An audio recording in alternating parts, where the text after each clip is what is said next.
Ketika kami menyadari betapa Tuhan mengasihi kami, sungguh kami bersyukur Tuhan.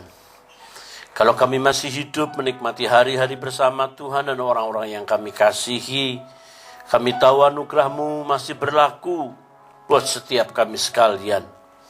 Kami menyaksikan orang-orang di sekitar kami, mereka Engkau panggil. Bahkan korban-korban corona juga semakin bertambah. Kalau Engkau jagai kami bersyukur kepadamu Tuhan. Kami terus memuji Engkau, kami akan mendengarkan kebenaran firman-Mu. Urapi kami sekali tidak terkecuali dan jadikan kami Allah dalam tangan Tuhan, dalam nama Yesus. Haleluya, haleluya. Amin. Shalom saudaraku yang kasih dalam Tuhan Yesus Kristus. Seorang filsuf Yunani pernah berkata bahwa hidup yang tidak diuji, tidak dipertanyakan adalah hidup yang tidak layak dihidupi. Dia selalu mencari bagaimana akhir dari hidup ini. Apa jadinya nanti hidup ini sesudah kematian tiba. Dia dituduh sebagai seorang yang merusak generasi muda, melawan dewa-dewa. Dan dia dihukum mati. Itulah Sokrates. Memang harus disadari bahwa hidup ini tidak ada berarti apapun, tidak ada artinya jika kita tidak menyadari apa yang akan terjadi kelak sesudah kita mengalami kehidupan ini. Kalau kita tidak tahu apa yang akan terjadi nanti sesudah kita mati, sia-sialah untuk apa kita hidup. Apakah kita hidup hanya untuk dihukum sesudah mati? Apakah kita hidup hanya untuk binasa? Apakah kita hidup hanya sebagai bahan bakar api neraka? Apakah kita hidup mengalami kebinasaan yang kekal? Itu harus dipertanyakan. Untuk itu saudaraku, Yesaya mengatakan, Yesaya 65 ayat 8 mengatakan, beginilah firman Tuhan, seperti kata orang jika pada tandan buah anggur masih terdapat airnya. Jangan musnahkan itu, sebab di dalamnya masih ada berkat. Demikian aku akan bertindak oleh karena hamba-hambaku, yakni aku tidak akan memusnahkan sekaliannya. Hidup saudara, hidup saya, hidup kita punya batasan, ada limit. 70 tahun, 80 tahun, sesudah itu ada banyak penderitaan. Sangat-sangat terbatas. Oleh sebab itu, hidup ini harus berarti dan punya nilai, bukan saja di dunia ini, tetapi juga di dunia yang akan datang. Bagaimana hidup kita tidak dimusnahkan oleh Tuhan, hidup ini tidak dikutuk oleh Tuhan, hidup ini tidak berada dalam bencana, persoalan, masalah, dan berbagai macam perkara-perkara yang membuat hati ini benar-benar terluka. Yesaya menggambarkan kehidupan kita seperti tandan buah anggur. Kalau masih ada airnya, jangan musnahkan itu, sebab di dalamnya masih ada berkat. Dalam arti bahwa hidup kita harus menjadi berkat buat orang lain. Tapi bagaimana kita bisa menjadi berkat buat orang lain kalau kita tidak bisa memperoleh berkat daripada Tuhan sendiri? Kita akan mempelajari kehidupan itu dari bahasa Yunani. Ada 3 kata. Kata bios, kata suke, dalam arti kehidupan yang hanya physically, bios kegelisahan dan kekayaan dan kesenangan hidup. Dalam Lukas 8:14 itu menyangkut physically, hanya tubuh saja. Suke, Matius 16:25, karena siapapun yang ingin menyelamatkan nyawanya akan kehilangan nyawanya. Itu berbicara soal emosi, berbicara soal pikiran, berbicara soal kemauan. Untuk itu saudaraku yang kekasih dalam Tuhan Yesus Kristus, hidup yang bios, hidup yang suke ini adalah hidup yang dibawa orang sejak lahir. Dan Allah tidak tertarik kehidupan ini, karena kehidupan ini adalah kehidupan Adam, di mana Adam sudah jatuh dalam dosa, di mana Adam sudah memberontak, di mana Adam sudah melawan Tuhan. Dan generasi Adam, dia akan membawa sifat habitat dosa itu. Seperti singa yang lahir, waktu kecil lahir, dia belum makan orang, dia belum makan binatang lain. Dia sudah membawa sifat buas. Demikian manusia sudah membawa sifat dari dosa itu. Dan Allah sangat tidak tertarik. Orang-orang model seperti ini, orang-orang yang tercipta cuma pernah ada, cuma pernah hadir di bumi ini. Dan dia akan berakhir dalam kematian kekal. Sebab upah dosa adalah maut. Karena semua orang telah berdosa dan telah kehilangan kemuliaan Allah. Tetapi saudara, ada kasih karunia, ada berkat, ada anugerah. Dan berkat dan anugerah itu adalah, dengar saya, kehidupan yang soe. Kehidupan yang berstandar surga. Kehidupan yang bersandar dari kemuliaan Bapa di surga. Kehidupan yang soe ini adalah kehidupan yang dibawa oleh Yesus Kristus yang hadir di dunia ini. Dan ini juga identik dengan, saudara, 3 kata nafas dari bahasa Ibrani. Kalau Indonesia kan ada 3, dari nafas, sukma, dan arwah. Orang mendapatkan arwah kalau sudah mati. Didi Kempot meninggal, semoga arwahnya diterima di sisi Tuhan. Arwah, dia mendapatkan kata arwah kalau dia sudah meninggal. Dan saudaraku, 3 bahasa Ibrani ini, yang pertama nefes, yang pertama ruah. Nefes dan ruah itu adalah nafas yang diterima ketika manusia hadir di bumi ini. Nafas yang menyangkut nafas yang sama dengan binatang, ruah yang sama juga karakternya, keinginannya, emosinya sama. Tetapi ada satu nafas, di mana nafas itu diberikan Adam dan Hawa ketika dia hidup di Taman Eden dan belum pernah berdosa, belum pernah jatuh di dalam dosa. Maka hidup itu, nafas itu adalah nesama. Nesama itu akan mati, nesama itu akan hilang ketika manusia jatuh dalam dosa. Dan ketika manusia jatuh dalam dosa, yang mati adalah nesamanya. Nefesnya masih hidup, ruahnya masih ada. Adam hampir hidup 1000 tahun. Karena Pak Adam jatuh dalam dosa dan dia di hadapan Tuhan dianggap mati. Dan semua generasi Adam dianggap mati. Jadi dia melahirkan generasi yang tidak hidup, tapi generasi yang mati. Namun Yesus Kristus datang membawa soe, kehidupan yang berstandar Tuhan. Diberi nafas lagi nezama. Manusia yang percaya Kristus tidak lagi hidup di dalam bios. Tidak lagi hanya sekedar hidup dalam bios atau suke. Tidak hanya hidup di dalam nefes dan ruah.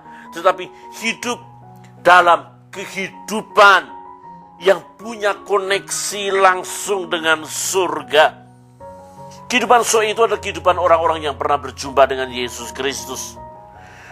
Wahyu pasal 22 ayat 14 mengatakan, berbahagialah orang yang mencuci jubah mereka, sehingga mereka memiliki hak untuk pohon kehidupan. Jadi orang bisa memiliki hak pohon kehidupan ketika dia berjumpa dengan satu pribadi Yesus dan mencuci hidupnya dengan darah. Ini bahasa kiasan. Ini bahasa semacam perumpamaan supaya kita bisa menjumpai Yesus dan hidup di dalam surga selama di bumi. Jadilah kehendakmu di surga dan di bumi. Saudaraku yang kekasih di dalam Tuhan Yesus Kristus, hidup manusia digambarkan sebagai tandan buah anggur. Tandan buah anggur jangan hanya sekedar ada sebagai tanaman, jangan hanya ada sebagai pertumbuhan dan menghasilkan buah yang masam, tapi anggur yang sungguh-sungguh punya nilai dan berarti. Saudara tahu buah anggur adalah 1001 vitamin. Yesus berkata, akulah pokok anggur dan Bapakulah pengusahanya. Dia berkata, akulah pokok anggur, bukan akulah pokok durian, akulah pokok mangga, akulah pokok buah-buah yang lain. tetapi akulah pokok anggur. Karena apa? Punya nilai. Dokter-dokter di zaman lalu sebelum kemajuan teknologi, dia hanya memberikan takaran-takaran untuk orang-orang yang sakit. Kalau sakit ini, takaran anggurnya segini. Dunia ini di Perancis merupakan orang-orang yang punya penyakit terendah dari jantungnya. Penyakit jantung itu terendah. Karena apa? Mereka suka anggur. Kalau makan steak, makan segala sesuatu, maka minumnya anggur. Maka anggur itu membabat kolesterol dan menormalkan darah. Berbeda kita dengan Indonesia. Habis kita makan, kenyang, minum dengan es teh, minum dengan hal-hal yang malah tidak membuat makanan itu baik, tetapi makanan itu malah membuat penyakit. Untuk itu saudaraku yang kekasih dalam Tuhan Yesus Kristus, hidup kita ini mari seperti pokok anggur yang buahnya ada airnya, ada isinya. Jangan sebagai buah tanaman, jangan sebagai tanaman yang dikutuk. Tanaman yang tidak menghasilkan buah dalam Lukas 11, 12, 14, Matius 21, 18, 22 mengatakan Yesus mengutuk pohon ara. Karena pohon ara itu tidak berbuah. Dan hasilnya saudaraku yang kekasih, pohon ara itu kering. Yang pertama, pelajaran yang pertama yang perlu kita dengar. Yang pertama dengar. Jangan sampai kita tidak sesuai dengan apa yang menjadi panggilan kita. Ketidaksesuaian. Performanya tidak sesuai dengan tingkah lakunya. Kalau packagingnya madu, di dalamnya jangan racun. Bagus, indah packagingnya, tapi di dalamnya penyakit. Ada banyak anak Tuhan sudah punya jabatan, raja segala raja, umat pilihan. Ada orang yang sudah melayani Tuhan dengan jabatan hamba-hamba Tuhan dan pendeta, tapi kelakuannya mempermalukan nama Tuhan. Kelakuannya tidak membuahkan hal-hal yang terbaik. Dia tidak sesuai. Karena apa?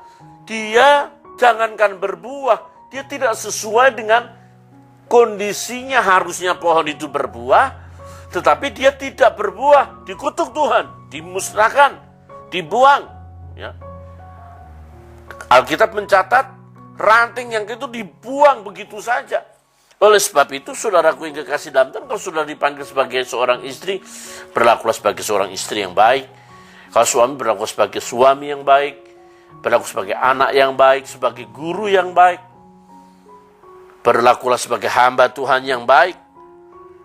Karena kalau tidak sesuai, Tuhan sendiri akan campur tangan dan turun membabat kita, saudaraku yang kekasih dalam Tuhan. Untuk itu, saudaraku yang kekasih dalam Tuhan, hal yang pertama, jangan kita tidak sesuai. Kalau kita tidak sesuai dengan panggilan kita, maka Tuhan sendiri akan turun dan menebas. Kapak sudah tersedia di depan pohon, tinggal ditebas kalau tidak berbuah. Buah apa yang kita bisa berikan kepada orang-orang di sekitar kita? Apalagi sekarang Indonesia sedang berada di dalam pandemi seperti ini. Setidak-tidaknya kalau kita tidak bisa menyumbang uang, menyumbang doa, ikut prihatin, ikut mendisiplin diri di rumah, ikut pakai masker, itu juga merupakan sumbangan kita yang paling sederhana. Tidak malah mencemooh, tidak menganggap rendah mereka yang kena, bahkan menyalahkan pemerintah. Yang model-model seperti ini adalah model-model yang tidak sesuai dengan apa yang Tuhan mau. Sudah dibuat susah seperti ini, masih saja berlaku jahat. Kalau kita melihat tidak sesuai dengan dana yang ada disumbangkan, masih ada korupsi dan lain sebagainya. Saudaraku yang kekasih dalam Tuhan Yesus Kristus, saya ingin beritahu sesuatu kepada saudara dan dengar kebenaran firman Tuhan ini. Kalau saudara dianggap contoh menjadi pohon, pohon itu tidak hanya berkembang, bertumbuh, dan berdaun saja, tapi harus berbuah. Dan buahnya itu pun harus diakui manis dan sedap, enak dinikmati. Jadi kalau kita anak Tuhan, mari kita berpikir, berkata, bertindak seperti Tuhan. Kalau mungkin ada anak setan, dia bertindak, berbuat, berlaku seperti setan. Jangan anak Tuhan berlakunya seperti setan. Jahatnya sudah setengah setan, 3/4 iblis. Dia lebih jahat daripada setan sendiri karena manusianya sudah nggak ada. Nggak ada rasa empati, nggak ada belas kasihan, tidak ada rasa duka cita melihat sesama. Karena apa? Karena hatinya sudah tumpul. Orang bilang sudah dablek, stubborn. Sehingga dia bertindak, berkata, berbuat, menyakiti orang lain. Dia melakukan perkara-perkara seenaknya sendiri, saudaraku yang kekasih. Dipandang ngeri. Bercandanya nggak pada aturan yang ada. Orang menerima sembako, sembakonya ditaruh. Kardus ditaruh di sampah supaya lucu-lucuan. Orang yang menerima seolah-olah senang dapat bantuan, nggak taunya sampah. Saudara, saya suka orang model ini ditangkap aja. Saudara yang model begini ini, saudara, lucu ya nggak lucu. Nggak ada rasa empati.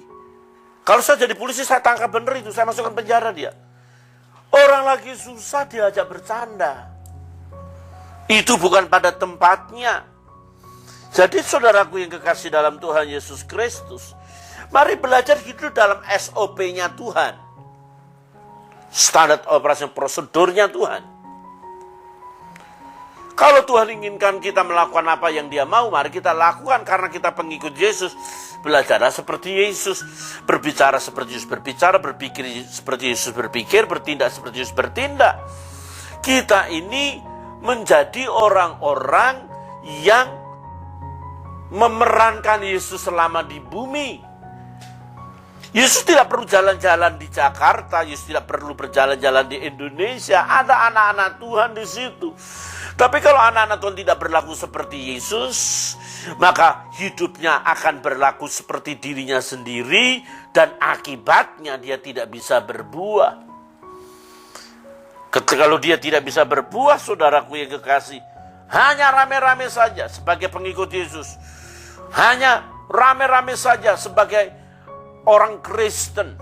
Kristen yang kehilangan Kristus.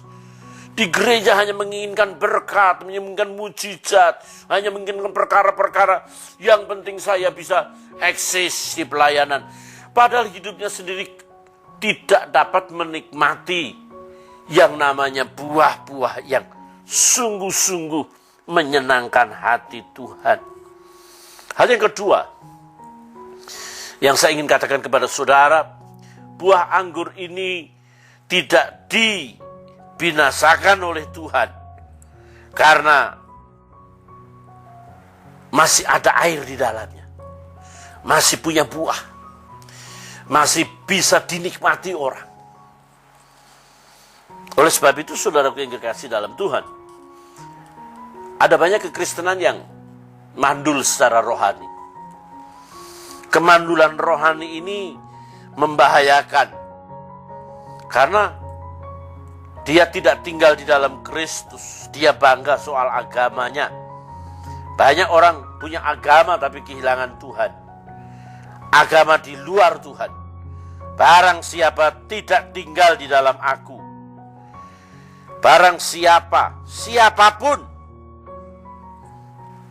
ia dibuang keluar seperti ranting dan menjadi kering. Kemudian dikumpulkan orang dan dicampakkan ke dalam api, lalu dibakar. Saudaraku, kemandulan adalah kekeringan rohani. Orang yang kering rohani, maka dia tidak pernah tersentuh air kehidupan. Baginya, khotbah-khotbah, kebenaran-kebenaran firman Tuhan tidak ada bedanya dengan pidato-pidato. Tidak ada bedanya dengan ceramah-ceramah. Orang yang kering firman Tuhan, orang yang kering rohaninya. Dia tidak pernah tersentuh firman Tuhan yang membuat hatinya semakin dekat dengan Tuhan. Tidak membuat hatinya semakin punya keinginan mencintai Tuhan. Karena harus diakui saudaraku yang kekasih dalam Tuhan, tidak banyak khotbah-khotbah yang bisa membuat orang benar-benar hanyut, benar-benar tertegun ingin mencintai Tuhan. Kalau saudara di sebuah gereja yang tidak membuat saudara bertumbuh rohani saudara, lebih baik tinggalkan gereja saudara dan carilah gereja di mana saudara bisa bertumbuh. Tetapi kalau di gereja sendiri saudara tidak bisa bertumbuh, di gereja lain pun saudara tidak bisa bertumbuh. Masalahnya tidak terletak pada gerejanya, terletak di dalam diri saudara yang memang kering. Kekeringannya sudah terlalu lama, ibarat tanah itu tandus banget. Air sedikit nggak bisa, harus ada air banyak. Orang begini harus seperti kata Mazmur, dia harus tinggal di dalam tepian air sungai. Ya. Berbahagialah orang yang kesukaannya adalah firman Tuhan, sehingga dia bisa bertumbuh, berbuah pada musimnya. Saudaraku yang kekasih dalam Tuhan Yesus Kristus, metafora kemandulan rohani ini digambarkan sebagai bangsa Israel yang keras kepala. Orang kalau keras kepala, bandel, stubborn. Orang Jawa bilang ngeyel. Kalau orang ngeyel itu maunya sendiri, ngotot, kemauannya harus diikuti. Kalau nggak diikuti dia marah sama Tuhan, merasa bahwa Tuhan itu tidak adil, merasa Tuhan itu tidak mendengar doa dia, sehingga dia bisa meninggalkan Tuhan kapan dia mau. Syukur-syukur saya masih ke gereja. Oh, Tuhan nggak butuh saudara, saudara yang butuh Tuhan.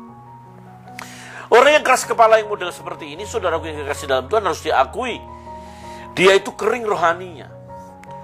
Nggak usah masuk dalam penyembahan lah, nggak usah masuk dalam hadirat Tuhan lebih dalam. Memuji Tuhan juga asal-asalan. Pura-pura dia mau mengangkat tangan dan menyembah. Rasanya dia hanya mengikuti irama-irama saja. Memang sekarang gereja banyak entertain. Ada gereja musik yang bagus dengan orkes yang luar biasa. Wah, kalau sudah begitu memang gak masalah. Itu bagus banget gereja. Luar biasa. Tetapi ada banyak orang-orang datang di gereja hanya mendengarkan musik. Hanya daripada di rumah sepi, dia melihat musik yang megah. Gereja yang luar biasa dengan LCD, bagikan gedung bioskop. Wah, rasanya bangga. Ini gereja mega church, gereja yang luar biasa. Tetapi saudaraku yang kekasih dalam Tuhan, dirinya sendiri tidak tersentuh oleh Tuhan. Tersentuh hanya entertain gereja. Gereja yang begini nih saudaraku yang kekasih dalam Tuhan, gereja yang membahayakan jemaat kalau jemaatnya tidak dididik secara personal.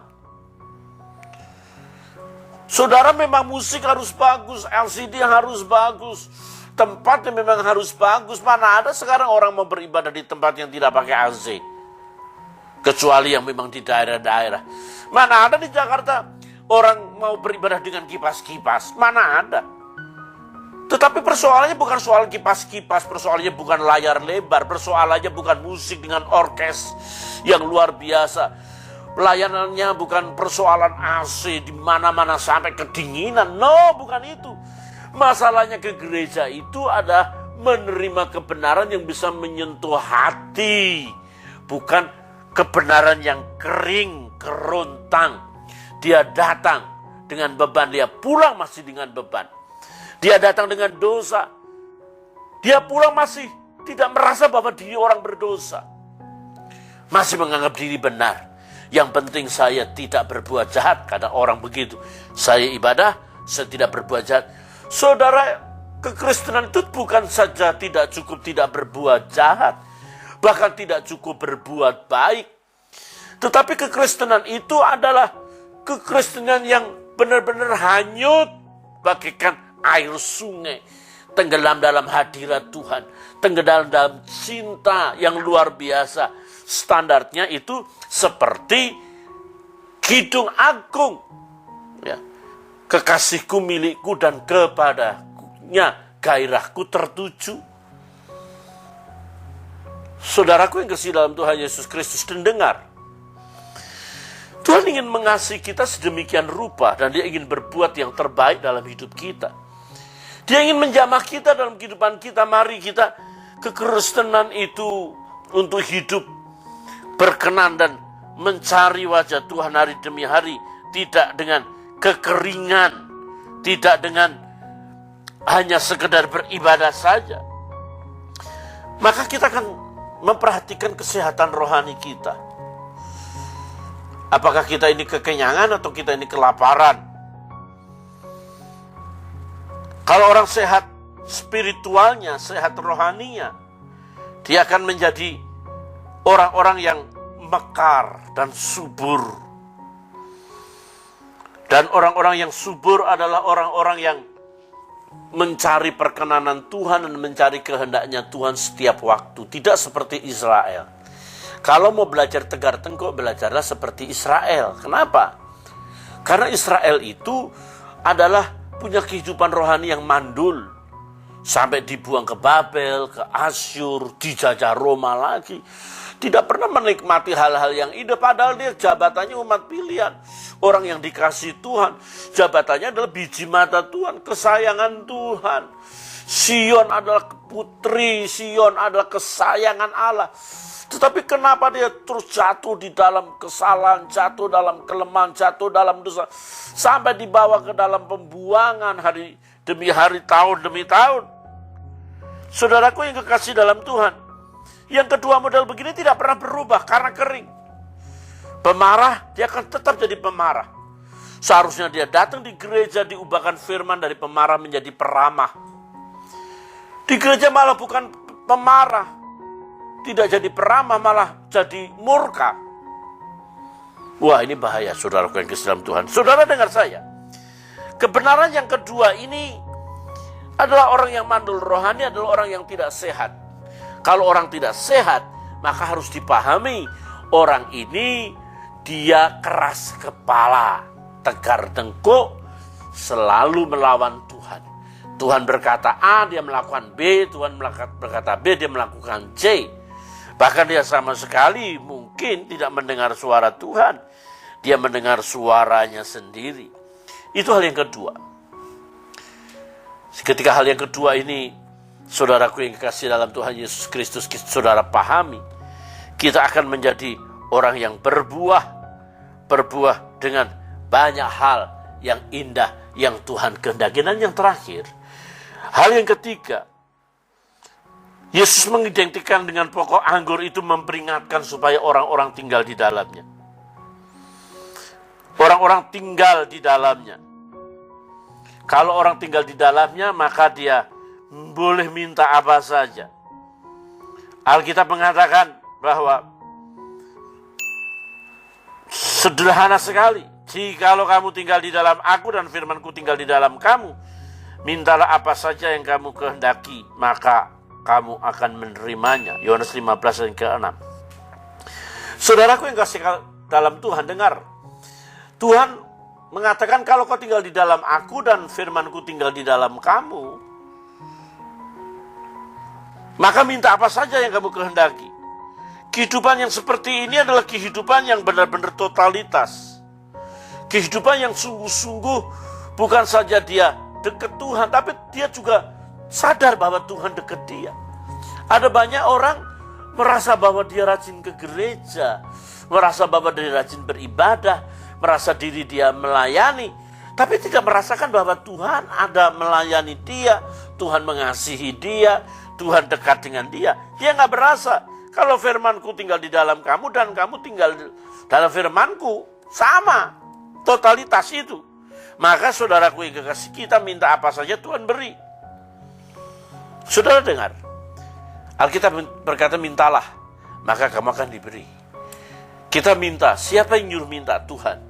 Tuhan suruh minta apa? Minta apa yang dia minta. Apa yang dia minta adalah apa yang menjadi kehendaknya. Orang yang tinggal di dalam Tuhan dia tidak minta aneh-aneh. Orang yang tinggal di dalam Tuhan dia tidak akan minta sesuatu di luar Tuhan. Dia minta apa yang Tuhan kehendaki. Saudara tahu Salomo, ketika Tuhan datang kepada Salomo, ini levelnya Tuhan datang. Kalau selama ini kita datang sama Tuhan, sekarang Tuhan datang kepada Salomo, dan Salomo menjawab permintaan. Sekarang Tuhan yang minta, kamu meminta apa? Minta apa? Sementara kita selama ini kita minta Tuhan. Sekarang Tuhan berkata, hadir dan minta apa Salomo? Salomo tidak minta punya kuasa. Salomo tidak minta punya banyak kekayaan, kekuasaan. Dia minta hikmat. Dan hikmat itulah yang membawa Salomo memiliki banyak kekayaan. Sekalipun juga memiliki kelemahan, banyak istri. Dan itulah menjadi kegagalannya. Hikmat Tuhan yang luar biasa, tetapi dipraktekkan dengan sesuatu yang juga ada kelemahannya. Egonya, dagingnya yang luar biasa. Yesus mengingatkan kepada kita sekalian, jagalah dirimu supaya hatimu jangan syarat oleh pesta pora dan kemabbukan serta jatuh ke atas dirimu seperti suatu jerat. Saya bacakan saudara ya. Jagalah dirimu supaya hatimu jangan syarat oleh pesta pora dan kemabbukan serta kepentingan-kepentingan duniawi, dan supaya hari Tuhan jangan dengan tiba-tiba jatuh ke atas dirimu seperti suatu jerat.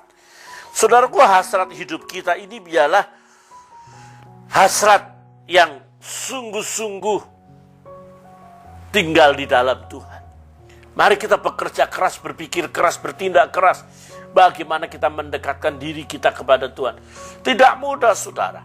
Apakah saudara yakin penyembahan saudara berkenan kepada Tuhan? Saudara sudah yakin doa saudara dijawab Tuhan? Saudara sudah yakin bahwa ibadah saudara berkenan kepada Tuhan? Saudara, mari kita berusaha lebih keras lagi. Berusaha maksimal oleh pimpinan Roh Kudus untuk belajar hidup serupa Kristus. Kita hidup serupa Kristus tidak hidup menurut kemauan kita, tapi menurut pimpinan Roh Kudus. Dalam arti hasrat hati kita tidak dipenuhi ambisi, ego kita. Kita akan menjadi seperti apa yang Tuhan kehendaki, bukan seperti apa yang kita mau, saudaraku yang kekasih dalam Tuhan.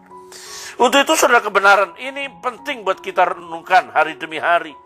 Sehingga kita tidak jatuh seperti hasrat kemauannya Hawa ketika melihat pohon pengetahuan baik dan jahat itu. Maka perempuan itu melihat bahwa buah itu baik untuk dimakan dan sedap kelihatannya, lagi pula pohon itu menarik hati karena memberi pengertian. Lalu mengambil dari buahnya dan dimakannya dan diberikannya juga kepada suaminya yang bersama-sama dengan dia. Dan suaminya pun memakannya. Saudara, itu Kejadian 3 ayat 6. Kejatuhan manusia pertama karena hasrat hati yang ingin naik. Hasrat hati yang ingin lebih daripada Tuhan. Saudara tahu, sebenarnya Tuhan itu sudah kasih firman-Nya. Firman-Nya tinggal di dalam diri Adam. Tapi Adam tidak mau, Hawa tidak mau tinggal di dalam firman itu. Firman-Nya sudah ada di dalam diri Adam. Sudah ada di dalam diri Hawa. Jangan makan. Sudah ada. Tapi Adam dan Hawa tidak mau tinggal dalam firman-Nya. Dia keluar dari jalur kebenaran. Maka dia memuaskan keinginan mata, keinginan daging, dan keangkuhan hidup. Dan ketiga hal ini yang dibenci oleh Allah. Oleh sebab itu saudaraku yang kekasih, maka Hawa dan Adam dipotong, dibuang keluar. Hidup yang dimusnahkan adalah hidup yang memiliki ambisi luar biasa, memprovokasi Tuhan dengan berbagai kesombongan dan ego.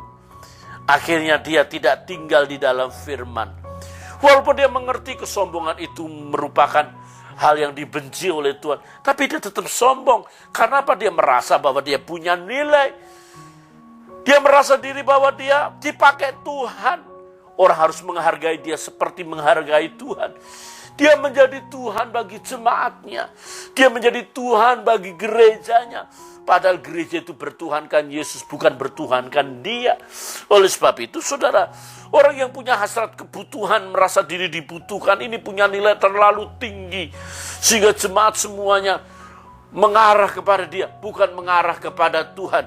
Maka harus dipahami, kata bahwa keinginan daging, keinginan mata, dan keangkuhan hidup, itu sama dosa Lucifer ketika Hawa mengambil pohon karena lihat dan hasrat hatinya tertarik. Oleh sebab itu, saudaraku yang kasih dalam Tuhan, yang terakhir, dengar saya. Mari kita tinggal di dalam firman. Firman sudah ada di dalam diri saudara. Masuklah ke dalamnya. Hidupi perkataan saudara, hidupi pikiran saudara, hidupi apapun yang kita lakukan dengan kebenaran demi kebenaran. Dan kita melangkah, Allah memberkati saudara. Haleluya, haleluya. Amin.